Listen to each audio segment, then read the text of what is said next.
तो मैंने आज ये तो देख लिया, अगर आपके पास पैसा हो तो आप एफआईआर भी बदल सकते हो, और इस चीज़ को प्रूव करूंगा। पर उससे पहले लड़ाई किस बारे में हुई, क्यों हुई, हम इस बारे में बात नहीं करेंगे। मैं सीधा पॉइंट पे बढ़ता हूँ। एलविश ने जो लोकेशन दी थी वो उसके घर की लोकेशन थी, या फिर किसी के तो घर की लोकेशन थी। और मेरा इंस्टिंक्ट बोला कि मुझे उसे अपने लोकेशन में बुलाना चाहिए, जो एक पब्लिक लोकेशन हो। अब मेरे को यही था भाई, जो भी गलतफहमी है डिबेट से सॉल्व करो। अगर आपको लगता है आप सही हो तो आप डिबेट करो, मेरे को लगता है मैं सही हूँ, मैं डिबेट करूंगा। तो कुल मिला के शब्दों से ही जीतना था इस चीज़ को। और मैंने पूरी तैयारी की थी। मैंने वहाँ पे सोफ़ा वोफ़ा सब लगाया था कि जब एलविश भाई आएंगे तो वहाँ बगल में बैठेंगे, ये वो फलाना ठिकाना। लेकिन जैसे ही वो आए, एक तो अटैक करना शुरू कर दिया, ऊपर से बहुत सारे बंदों के साथ आए। ऊपर से ये भी नहीं था कि वन ऑन वन फाइट हो, उसके साथ उसके कुछ बंदे थे, वो भी मदद कर रहे थे उसकी। इस तरीके से मदद कर रहे थे कि मैं कुछ कर ही नहीं पा रहा था, क्योंकि मेरे को दो तीन लोगों ने पकड़ लिया था अगल बगल से।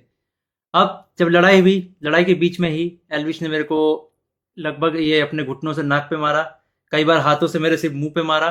और जब मारा उसके बाद उसने बगल से एक फ़ोन भी उठाया जो दूसरे एंगल पे रिकॉर्डेड है, और फ़ोन से मेरे स्पाइन पे मारा। और आप सभी को पता है, अगर स्पाइन पे गलती से भी स्पाइन टूटता है तो आप ज़िंदगी भर के लिए लावारिस हो सकते हो, अपाहिज हो सकते हो।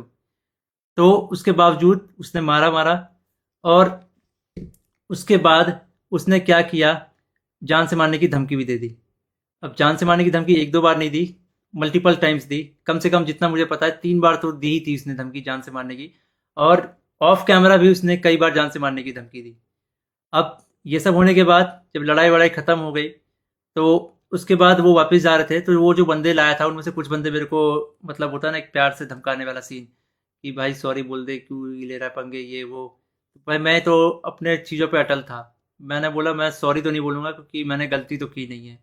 उसके बाद एल्विश ने भी थोड़ा ट्राई किया था सॉरी बुलवाने के लिए, लेकिन मैंने उसको भी सॉरी नहीं बोला। और ये सब जब हुआ, तो शुरू में मेरे को लगा मेरे को सिर्फ यहाँ चोट आई है, क्योंकि मेरे को कहीं पे भी दर्द फील नहीं हो रहा था। तो मेरे को शुरू शुरू में सिर्फ यहाँ चोट आई। उसके बाद एक डेढ़ घंटे बाद मेरे को यहाँ पे दर्द होना शुरू हुआ, और फिर 2 से 3 घंटे बाद मेरे पूरे स्पाइन में दर्द होना शुरू हुआ। और इस तरीके से हुआ कि मैं सो ही नहीं पाया। सुबह 4 बजे मैंने सोने का ट्राई किया था, मैं दोस्त के घर साकेत गया हुआ था। मैंने सोने का ट्राई किया, अनफॉर्चुनेटली मैं दर्द से सो ही नहीं पाया। उसके बाद हम जब दर्द हो रहा था तो हम गए वहाँ पे मैक्स हॉस्पिटल साकेत के, मेडिकल निकलवाने। तो उन्होंने मना कर दिया, विदाउट एफआईआर नहीं होगा। तो मेरा यही था, मेरा दिमाग शॉक में था, एफआईआर हमने की नहीं थी। फिर हमने डिसाइड किया कि दोपहर के 12 बजे के आसपास हम एफआईआर करेंगे लॉन्च, और उसके बाद मेडिकल करवा लेंगे पुलिस की मदद से ही। तो हम गए एफआईआर करने। अब जब एफआईआर करने गए, तो हमने पूरा बता दिया कि भाई ये सेक्शन लगाना है, अटेम्प्ट टू मर्डर है, साफ साफ दिख रहा है।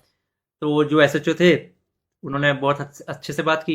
उसके बाद एसएचओ अपने इंस्पेक्टर के फ़ोन में कॉल करते हैं, बोलते हैं कि पूरा इसको ना पब्लिक मत करना, गुप्त तरीके से रखना, हम लोग गुप्त तरीके से लड़ेंगे। मेरे को तभी डाउट था कि एफआईआर को दबाने की कोशिश की जाएगी। और वही हुआ। अभी मैंने एक आर्टिकल पढ़ा जिसमें एल्विस के ऊपर एक भी वो सेक्शन नहीं लगा जो मैंने एफआईआर में लिखवाई थी। अटेम्प्ट टू मर्डर का एक भी सेक्शन नहीं है उसमें।